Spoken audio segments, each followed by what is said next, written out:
درود پاک کثرت سے پڑھنا روحانیت بڑھاتا ہے۔ سب سے مقبول ترین وظیفہ استغفار ہے۔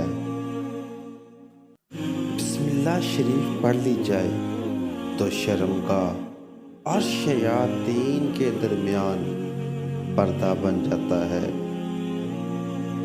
ایک انار کھانے سے دل 40 دن تک منور رہتا ہے۔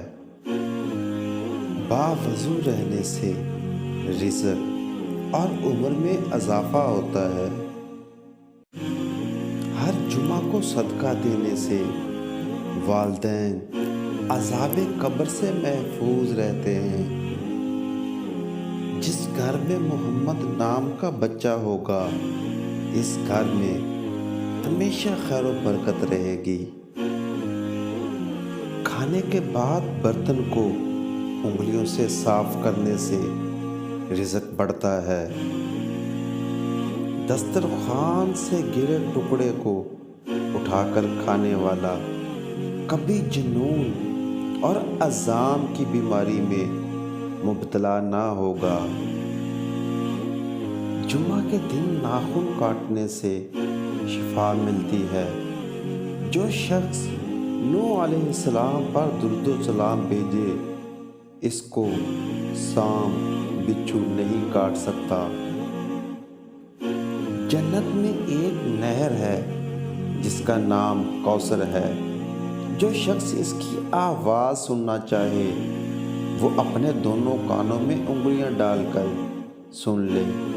یہ حضرت عائشہ صدیقہ کی روایت ہے۔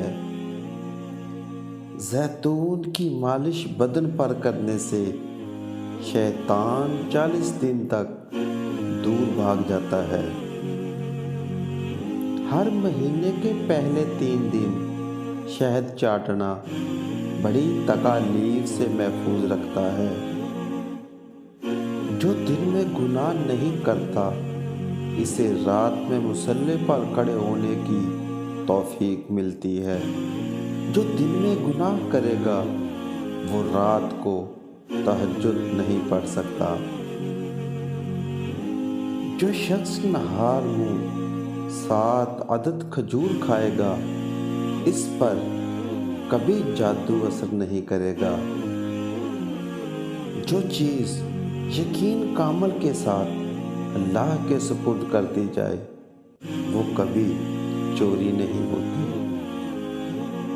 پاؤں سن ہو جائے تو درود پاک پڑھنے سے فوراً ختم ہو جاتی ہے۔ کھڑے ہو کر شلوار پہننا انسان کو سنگ دل بناتا ہے۔ والدین کو مسکرا کر دیکھنے سے نظر میں اضافہ ہوتا ہے۔ عاشورہ کے روز کھانا کھلانے سے سال بھر کا رزق اللہ پاک مفت میں دیتے ہیں۔